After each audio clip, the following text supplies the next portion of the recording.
12월 5일, 얼마 안 지났죠? 12월 5일은 아마 전 세계가 눈물을 흘린 날이 아닌가 하는 그런 생각을 합니다. 이유는 1993년 노벨 평화상을 수상한 바가 있고 남아프리카 공화국 대통령으로 지낸 바 있는 넬슨 만델라 전 대통령이 95세의 일기로 세상을 떠난 날이기 때문입니다.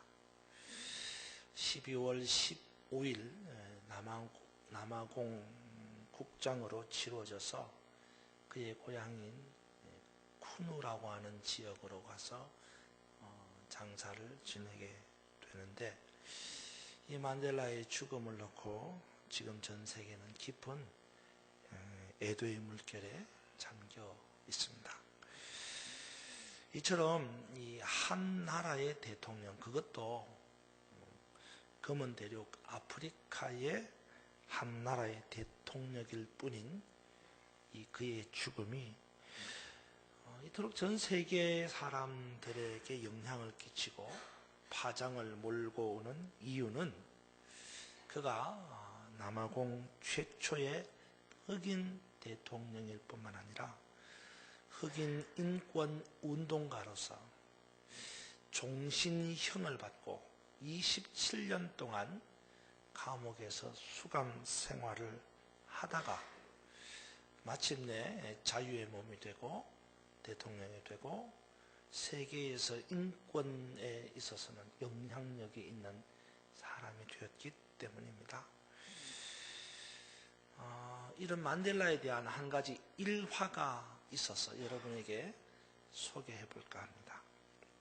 만델라가 종신형을 받고 27년 동안 감옥에 있었다고 그랬잖아요. 이 감옥에 있을 때에 그의 딸이 이제 막 태어난 아기를 품에 안고 만델라를 찾아왔습니다.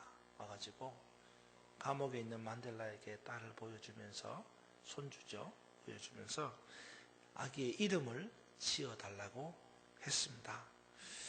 그때 이 만델라가 주저함이 없이 그 아이의 이름을 이렇게 지어주었습니다. 호프, 희망이라고 지었습니다. 희망. 너는 우리의 희망이다. 만델라가 27년 동안의 그 옥고를 치르고 난 다음에 이제 자유의 몸을 입고 석방되던 날, 많은 사람들이 만델라를 보고 놀라지 않을 수가 없었습니다. 왜냐하면 그 만델라의 얼굴과 표정이 27년 동안 감옥에 살았던 사람이라고는 느껴지지 않을 만큼 여유가 있고 평안하고 자유스러운 모습이었습니다. 마침내 만델라가 남아프리카 공화국의 대통령이 되었을 때 기자들이 물었습니다. 당신의 모습은 언제나 한결같습니다. 감옥에 있을 때도 그랬고 힘들고 어려울 때도 그랬고 지금 대통령이 된 이 순간에도 당신의 모습은 한결같이 여유롭고 자유스럽습니다. 어떻게 그럴 수가 있습니까? 물었습니다. 그때 만델라가 이런 대답을 했어요. 나에게는 항상 희망의 기다림이라는 것이 있습니다. 나에게는 항상 희망의 기다림이라는 것이 있습니다. 여러분, 희망 가운데서 기다릴 수 있다는 것, 그것만큼 중요한 것이 없습니다. 사회 심리학자인 에릭 프롬이 사람을 정의할 때에 뭐라고 정의하냐면 호모 에스페란스라고 정했습니다. 이 호모 에스페란스라는 말은 사람은 희망을 갖고 사는 존재다, 이런 뜻이에요. 미래를 바라보고 희망을 꿈꾸고 기다리는 존재가 호모 에스퍼란스 사람이라는 거예요. 사람들은 각각 그 나름대로 무언가를 소망하면서 기다리며 살아갑니다.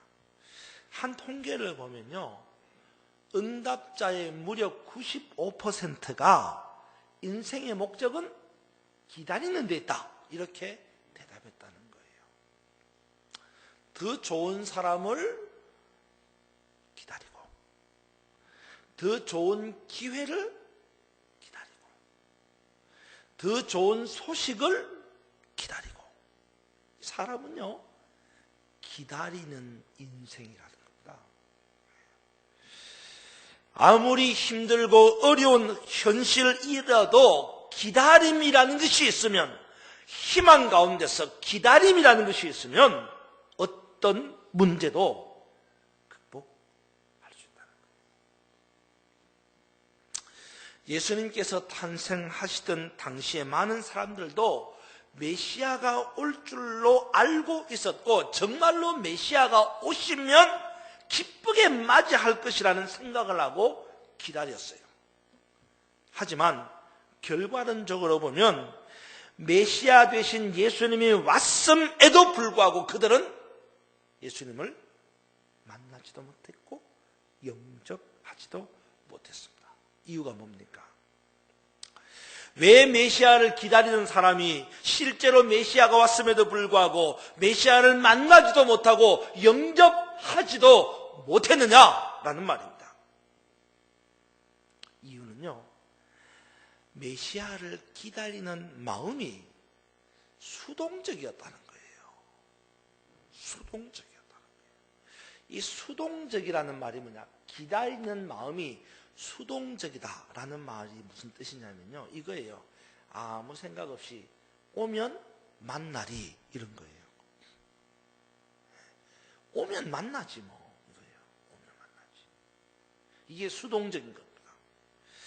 아무런 준비도 없이 그냥 막연하게 기다리는 자세입니다. 이런 사람들은 결코 좋은 만남을 이룰 수가 없습니다. 좋은 만남을 이루기 위해서는 수동적인 자세가 아니라 능동적인 자세로 기다려야 한다는 겁니다. 오늘 본문에 나오는 시몬이라고 하는 선지자는요, 수동적인 자세의 기다림이 아니라 능동적인 자세의 기다림을 갖고 있었습니다. 다시 말해서 메시아가 올 것을 믿고 능동적으로 메시아를 맞이할 준비를 하고 살았던 사람이라는 겁니다. 여러분, 저나 여러분은 호모 에스퍼란스, 희망을 갖고 기다리는 사람입니다. 이 죄악 많은 세상에서 죽음과도 같은 절망의 현장에서 우리를 구원하시기 위하여 이 땅에 오시는 예수 그리스도, 그분을 간절히 기다리며 소망하는 거룩한 백성들입니다. 중요한 것은 어떤 자세로 기다리느냐라는 거예요. 이스라엘 백성들처럼 수동적인 자세로 기다릴 것이냐, 아니면 오늘 본문에 나오는 시므온처럼 능동적인 자세로 기다릴 것이냐라는 것입니다. 사랑하는 여러분, 이제 저와 여러분 우리 모두도 시므온처럼 능동적인 자세로 기다려서 우리가 만나고자 하는 예수 그리스도를 만나는 복된 성탄절이 되기를 주님의 이름으로 축원합니다. 그러면 이 능동적인 자세로 기다린다라는 것은 어떤 것을 말합니까? 오늘 본문에서 세 가지 정도를 생각해 보려고 합니다. 첫 번째는요, 능동적인 자세로 기다린다라는 것은, 첫 번째는요, 시므온처럼 의롭고 경건한 모습으로 기다리는 겁니다. 그래서 능동적인 자세라는 말은 다른 말로 이야기하면 의롭고 경건한 자세라는 거예요. 독일 바바리아라고 하는 한 성에 루드비히라고 하는 공작이 살고 있었습니다. 이 루드비히 공작은 아주 폭군입니다. 아주 잔인하고 포악한 그런 성격의 소유자였습니다. 사람들이 그를 굉장히 싫어하고 두려워했습니다. 그러던 어느 날 이 루드비히 공작이 마을 밖으로 나가서 사냥을 하다가 숲속에 있는 한 작은 예배당을 보게 되고 거기에 들어가게 됐어요. 성전 안에 들어가서 작은 예배당 안에 들어가서 십자가를 바라보고 뭐에 끌리서 가까이 가서 그 앞에 무릎을 꿇고는 오랜만에 기도를 했어요. 근데 갑자기 예배당 벽면에 무슨 글씨가 샥 쓰여지더니 지워지는 거예요. 순간적으로 쓰여졌다가 지워져서 그 글을 다 읽지는 못했어요. 그냥 앞에 딱 한 자만 본 거예요. 3. 이 3라는 말이 3인데 이게 3일인지 석 달인지 3년인지 어쨌든 간에 뭔가가 글자가 보였는데 보니까 하여튼 3일인지 석 달인지 3년인지는 모르지만 그 안에 내가 무서운 심판을 받을 거다라고 하는 그런 내용이었어요. 그래 이제껏 사람 포악하게 막 사람들을 대하고 그 폭군의 기질을 부렸던 이 공작인지라 나름대로 생각하기를 내가 아주 나쁜 짓을 많이 해서 빨리 죽을 모양인가 보다 그런 생각해서 3일 안에 내가 심판대 앞에 서게 될 것 같다 생각을 했습니다. 그러고 나니까 이 3일밖에 안 남았는데 이제라도 뭔가 좀 좋은 일을 해야겠다 생각을 했습니다. 그래서 3일 동안 아내에게도 잘해주고 집에 있는 사람들한테도 잘해주고 동네에 있는 사람들한테도 다 열심히 잘해줬어요. 그래서 3일째 되는 날 이제 내가 죽겠거니 생각했는데 연결 살아있어요. 죽지 않았습니다. 아무 일도 생기지 않았습니다. 공작이 생각하기를 이게 3일이 아니고 석 달인가 보다 그래 생각을 하고 석 달 동안 다시 아내에게 집에 있는 사람들에게 마을 사람들에게 잘 대해줬어요. 석 달이 지나도 죽지 않았습니다. 공작은 이제서야 확신을 가졌습니다. 이게 석 달이 아니라 3년이구나. 그 3년 동안 아내에게 잘해주고 가족에게 잘해주고 집에 있는 종들에게 잘해주고 동네 사람들에게 최선을 다해서 잘해줬습니다. 그러던 어느 날 갑자기 나팔소리와 함께 독일 왕실에서 사절단이 찾아왔습니다. 루드비 공작을 독일의 황제로 모시겠다는 겁니다. 3일, 3개월, 3년을 하나님 심판대 앞에 설 것을 생각하면서 하루하루 열심히 살았던 이 공작에 대한 소문이 온 독일에 다 퍼진 거예요. 원래는 폭군이었던 이 루드비 공작이 독일 황제가 될 수 있었던 것은 그가 앞으로 몇십 년을 살 것이다 그렇게 생각하지 않고 단 3일, 단 3개월, 단 3년을 살고 난 다음에 하나님의 심판대 앞에 설 것이라고 생각하니 하루하루를 절제하면서 바르게 살았던 것 때문이었어요. 그렇습니다. 오늘 우리가 사는 삶도 이와 같은 것입니다. 우리는 생각하기를 오랫동안 잘 살 것 같죠? 천만의 말씀입니다. 이제 우리도 하루하루를 의롭고 경건하게 살아야 합니다. 그것이 메시아 되신 예수님을 기다리는 능동적인 자세다라는 말이에요. 여러분 우리가 읽은 25절 한번 보시기 바랍니다. 25절 같이 한번 읽읍시다. 시작. 예루살렘에 시몬이라는 사람이 있으니 이 사람은 의롭고 경건하여 이스라엘의 위로를 기다리는 자라.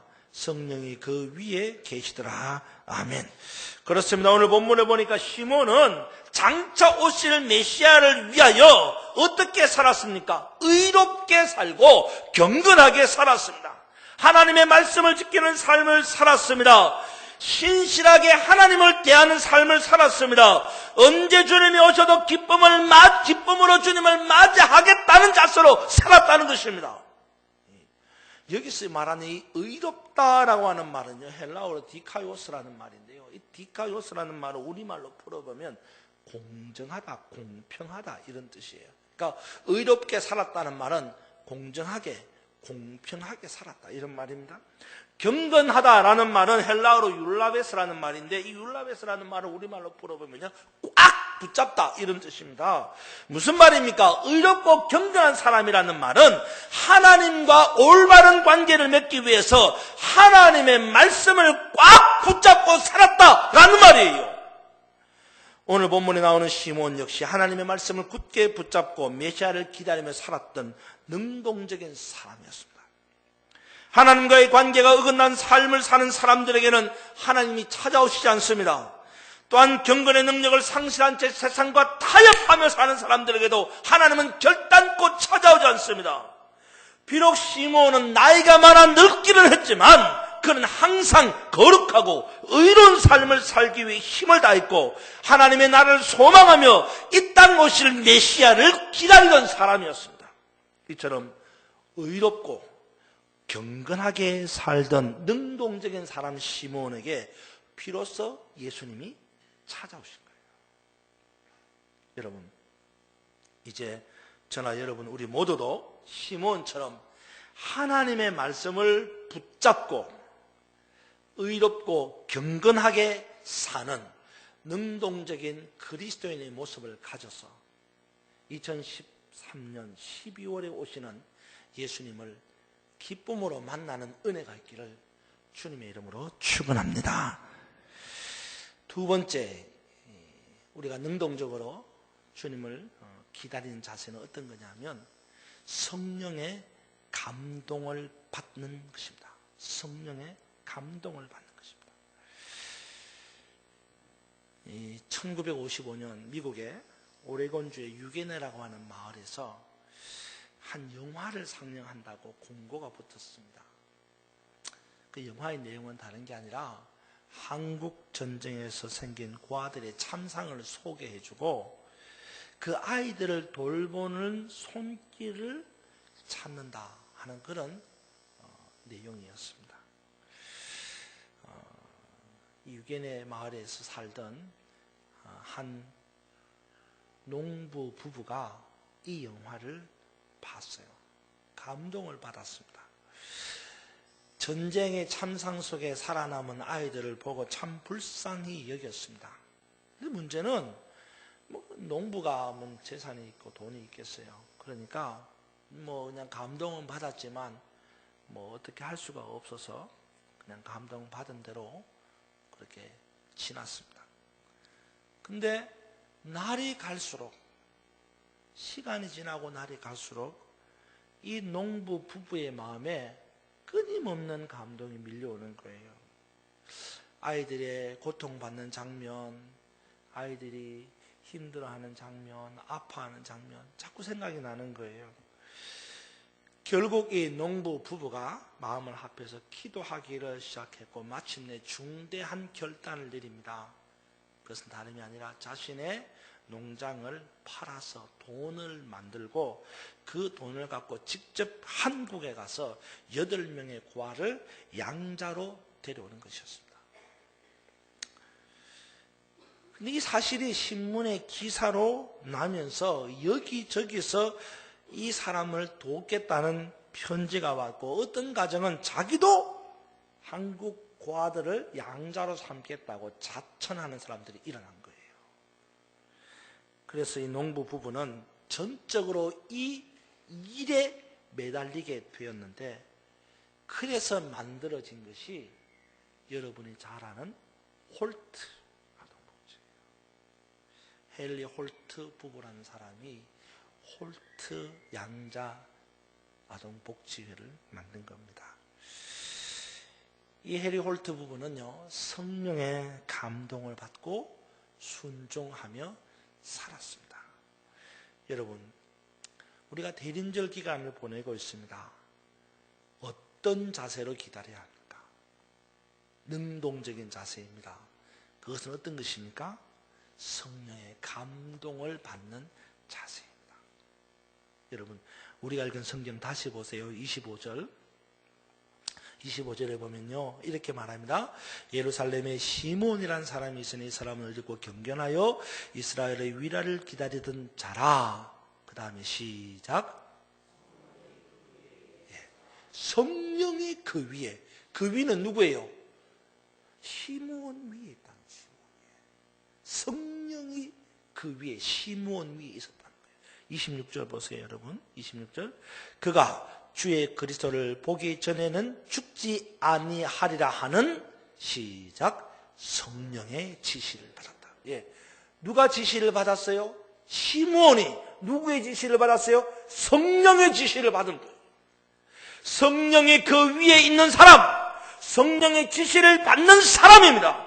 27절 보세요. 시작. 성령의 감동으로 성전에 들어가매 마침 부모가 율법의 관례대로 행하고자 하여 그 아기 예수를 데리고 오는지라. 예, 27절에도 보니까 이 시므온은 성령의 감동을 받은 사람이에요.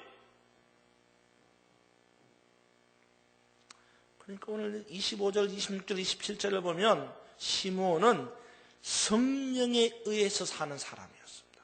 그렇죠? 성령이 그 위에 있고, 그렇죠? 또 성령의 지시하심을 받고, 또 성령의 감동을 받고, 성령에 이끌린 사람이에요. 시므온은 이런 성령의 지시를 받습니다. 주께서 보내시는 그리스도를 보기 전에는 너는 죽지 않는다. 성령의 지시를 받는 거예요. 성령의 감동을 받습니다. 성전에 들어가서 아기 예수를 품에 안는 축복을 누립니다. 성령의 감동하시는 순간이야말로 우리 인생에 하나님을 경험할 수 있는 놀라운 기회입니다. 사단은 우리가 성령의 감동을 받지 못하도록 방해합니다. 그러나 우리는 반드시 성령의 감동을 받아야 합니다. 시몬처럼 성령의 감동을 받아 찬양해야 하고, 성령의 감동을 받아 기뻐해야 하고, 성령의 감동을 받아 기도해야 되고, 성령의 감동을 받아 말씀을 전해야 하고, 성령의 임재를 느끼며 살아야 합니다. 성령의 감동을 받은 자가 예수 그리스도를 만날 수 있다는 거예요. 여러분, 대림절 기간 성령의 감동하심을 사모하고 성령의 감동하심이 여러분에게 있어서 이번 성탄절 성령의 감동 속에서 주님을 만나는 은혜가 있기를 주님의 이름으로 축원합니다.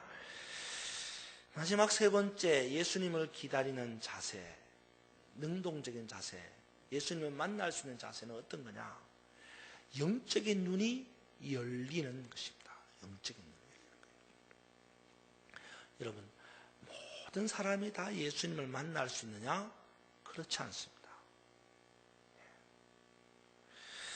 자기 마음대로 사는 사람은 예수님을 만날 수 없습니다. 자기 생각대로, 자기 주관대로 사는 사람은 예수님을 만날 수가 없습니다. 어떤 사람이 예수님을 만날 수 있습니까? 영적인 눈이 열려 있는 사람만이 예수님을 만날 수 있습니다. 오늘 본문에만 해도 성전에는 수많은 아기들이 할례를 받으려고 왔습니다. 그런데 그 수많은 아기들 가운데서도 시몬은 유독 예수님을 메시아로 보고 예수님을 품에 안고 찬양을 드리는 겁니다. 여러분 29절을 보십시오. 29절에 보면 시몬이 이렇게 말합니다. 주제여, 이제는 말씀하신 대로 종을 평안히 놓아 주시는도다. 이 주제여라고 하는 말은 주여라는 말보다 더 강력한 의미가 있습니다. 이 주제라는 말은요, 헬라어로 말하면 데스포테스라는 말인데, 이 데스포테스라는 말은 주권자라는 말입니다. 주권자. 시몬이 고백합니다. 주제여, 주권자여. 무슨 말입니까? 마음대로 하실 수 있는 분, 절대적인 권한을 가지고 있는 당신이라는 고백입니다. 이런 고백은요, 영안이 열리지 않으면 할 수 없는 고백이에요.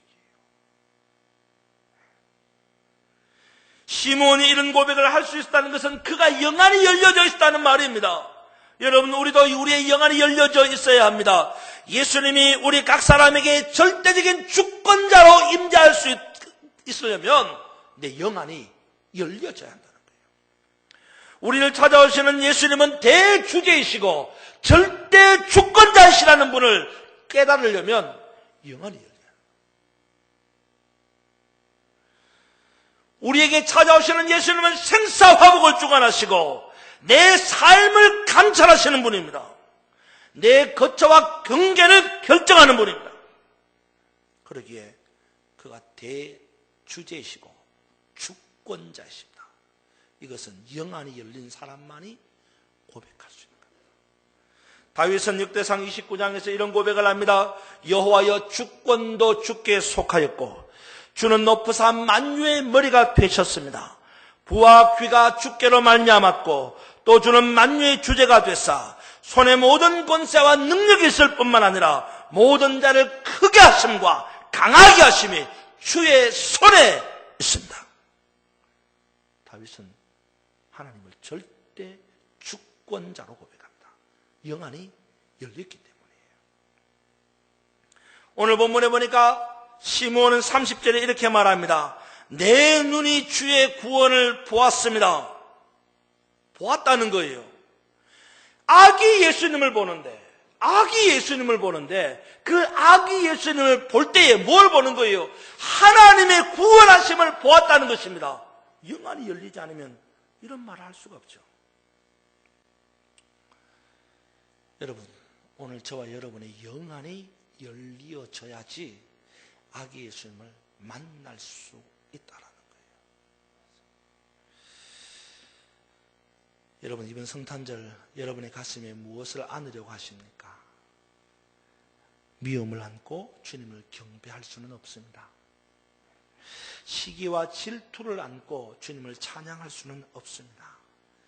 죄악을 안고 성탄절을 맞이할 수는 없습니다. 우리를 위해 찾아오시는 예수님, 찬양하는 마음 가지고, 경배하는 마음 가지고, 기뻐하는 마음 가지고 그분을 만나야 합니다. 그러기 위해서는 내 삶이 의롭고 경건한 삶이어야 합니다. 뿐만 아니라 내 삶이 성령의 감동을 받는 삶이어야 합니다.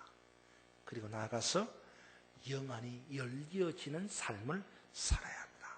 그래야 우리 주님을 만날 수 있습니다. 여러분, 성탄절이 기다려지십니까? 기다린다고 해서 만나지지는 않습니다. 기다림 가운데서 진정한 만남을 이루기 위해서는 의로운 삶, 경건한 삶을 살 뿐만 아니라 성령의 감동이 있는 삶, 나아가서 영안이 열려진 삶을 살기를 소망하고 사모하며 그런 삶을 이룸으로 말미암아 이번 성탄절 우리를 찾아오시는 아기 예수님을 만나는 시므온과 같은 축복이 있기를 주의 이름으로 축원합니다. 기도하겠습니다. 좋으신 아버지 하나님, 우리를 찾아오시는 아기 예수님을 참으로 기다리는 우리의 모습, 이 모습이 진정한 모습인지 점검해 보게 하여 주시옵소서. 막연히 기다린다고 해서 만날 수 있는 것은 아니라는 것을 깨닫게 하여 주시고, 오늘 시므온처럼 의롭고 경건한 삶을 살게 하시고 성령의 감동을 받는 삶을 살게 하시고 영안이 열려지는 삶을 살게 하여 주셔서 우리를 찾아오시는 예수 그리스도를 만나는 복된 성탄절이 될 수 있도록 인도하여 주옵소서. 예수님 이름으로 기도하옵나이다. 아멘.